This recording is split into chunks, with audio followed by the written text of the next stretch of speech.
मुकेश धीरूभाई अंबानी का जन्म 1957 में एडन, यमन में हुआ था। यहीं से उनके जीवन की यात्रा शुरू हुई। इसके बाद उनका परिवार भारत आ गया। के दशक के अंत में अंबानी परिवार यमन से मुंबई आ गया। यह उनके परिवार के इतिहास में एक अहम मोड़ था। मुंबई आने से अंबानी परिवार के लिए नए मौके और रास्ते खुले। मुकेश अंबानी का बचपन मुंबई के एक साधारण 2 कमरों वाले फ्लैट में बीता। हालांकि उनका परिवार धीरे धीरे व्यापार में आगे बढ़ रहा था, फिर भी उनकी परवरिश सादगी भरे माहौल में हुई। अंबानी ने अपनी शुरुआती पढ़ाई मुंबई के हिलग्रैंज हाई स्कूल से की। उन्होंने केमिकल इंजीनियरिंग की पढ़ाई institute of chemical technology (ECT) से की। उनकी पढ़ाई ने उनके भविष्य के कामों की नींव रखी। 1980 में उन्होंने स्टैनफोर्ड यूनिवर्सिटी में MBA प्रोग्राम में दाखिला लिया। उन्होंने 1981 में MBA प्रोग्राम बीच में ही छोड़ दिया। MBA छोड़ने के बाद उन्होंने अपने पारिवारिक कारोबार में कदम रखा।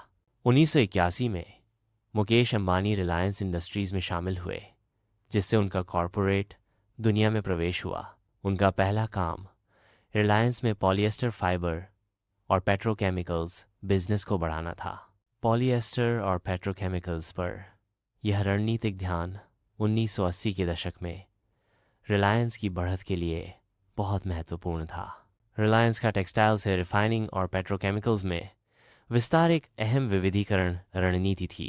इस विविधीकरण ने रिलायंस की पूरी बढ़त में बड़ा रोल निभाया। पेट्रोकेमिकल्स में विस्तार से नई आमदनी के रास्ते खुले और एक ही उद्योग पर निर्भरता कम हुई। गुजरात का जामनगर रिफाइनरी दुनिया का सबसे बड़ा नया पेट्रोलियम रिफाइनरी है। इस रिफाइनरी के निर्माण से रिलायंस की पेट्रोलियम रिफाइनिंग क्षमता में काफ़ी बढ़ोतरी हुई। जामनगर प्रोजेक्ट पेट्रोलियम इंफ्रास्ट्रक्चर में एक बड़ा निवेश है। 2016 में रिलायंस जियो ने भारत के टेलीकॉम सेक्टर में क्रांति ला दी। मुफ्त डेटा और कॉलिंग सेवाएं देकर रिलायंस जियो की शुरुआत ने भारत के टेलीकॉम क्षेत्र में बड़ी क्रांति ला दी। मुफ्त डेटा और कॉलिंग सेवाओं की शुरुआत ने बाजार की स्थिति को काफ़ी हद तक बदल दिया। जियो तेज़ी से भारत का सबसे बड़ा मोबाइल नेटवर्क ऑपरेटर बन गया। जियो की तेज़ तरक्की ने दिखा दिया कि कम दाम और नई सेवाएं बाजार को कैसे बदल सकती हैं। डिसरप्टिव प्राइसिंग रणनीतियों ने भारतीय टेलीकॉम बाजार की प्रतिस्पर्धा को पूरी तरह बदल दिया। 2020 में जियो को बड़ी टेक्नोलॉजी कंपनियों से भारी वैश्विक निवेश मिला। फेसबुक, मेटा, गूगल और क्वालकॉम जैसी कंपनियों ने जियो में निवेश किया। इसकी बाजार क्षमता को पहचानते हुए इन निवेशों ने जियो की बढ़ने की क्षमता और बाजार में उसकी मजबूत स्थिति को साबित कर दिया। रिलायंस रिटेल भारत की सबसे बड़ी रिटेल कंपनी बन गई है। रिटेल में विस्तार ने रिलायंस के कारोबार को और विविध बना दिया है। जियो मार्ट, एकाई, कॉमर्स प्लेटफॉर्म, अमेज़ॉन और फ्लिपकार्ट जैसे बड़े खिलाड़ियों से मुकाबला करने के लिए लॉन्च किया गया। जियो मार्ट की शुरुआत रिलायंस के प्रतिस्पर्धी कॉमर्स बाजार में प्रवेश का संकेत है। जियो मार्ट अपने विविध उत्पादों के जरिए कॉमर्स बाजार का एक बड़ा हिस्सा हासिल करने का लक्ष्य रखता है।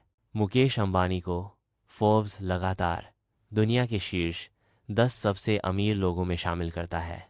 यह रैंकिंग बड़ी आर्थिक सफलता और वैश्विक प्रभाव को दर्शाती है।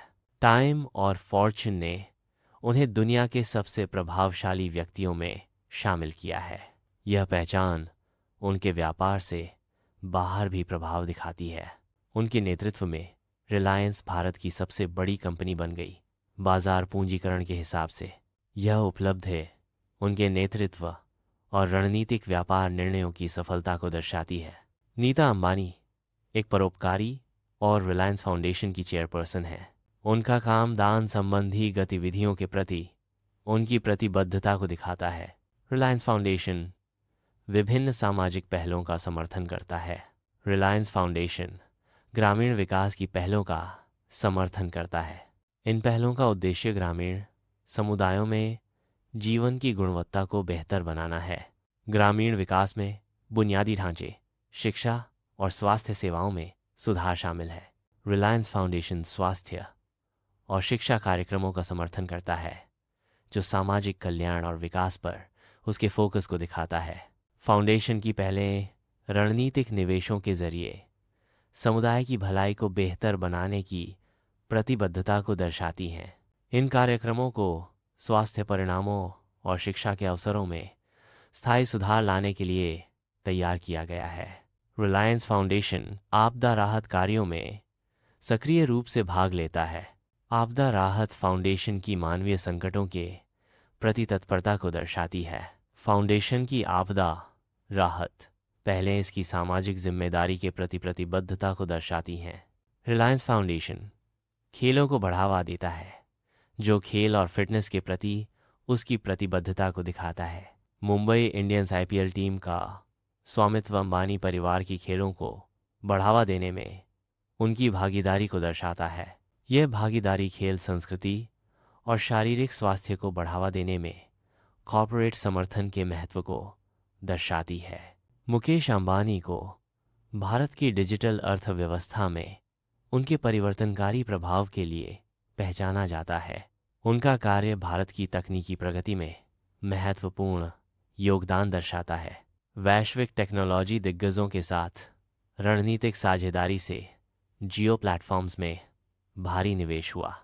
कोविड-19 महामारी के दौरान $20 अरब से अधिक का निवेश प्राप्त हुआ, जो मजबूती और निवेशकों के भरोसे को दर्शाता है। रणनीतिक साझेदारियां बनाना बड़ी पूंजी आकर्षित करने और विकास को बढ़ावा देने की क्षमता दिखाता है। एक प्रमुख व्यक्ति ने भारत में 5G रोल आउट और डिजिटल इंफ्रास्ट्रक्चर विकास में महत्वपूर्ण भूमिका निभाई। इस भागीदारी से भारत के तकनीकी ढांचे की प्रगति स्पष्ट होती है। मुकेश अंबानी को आधुनिक रिलायंस इंडस्ट्रीज का निर्माता माना जाता है। अंबानी के नेतृत्व ने भारत की वैश्विक अर्थव्यवस्था में बढ़ोतरी में महत्वपूर्ण योगदान दिया है। रिलायंस वर्तमान में हरित ऊर्जा, डिजिटल सेवाओं और उपभोक्ता रिटेल सेक्टर्स पर ध्यान केंद्रित कर रहा है। हरित ऊर्जा पहलों की तरफ रणनीतिक बदलाव स्थायी व्यवसाय प्रथाओं के प्रति प्रतिबद्धता को दर्शाता है। हरित ऊर्जा पर ध्यान देना पर्यावरणीय जिम्मेदारी और दीर्घकालिक पारिस्थितिक संतुलन पर बढ़ते जोर को दर्शाता है। डिजिटल सेवाओं का विस्तार एक प्रमुख रणनीतिक फोकस है।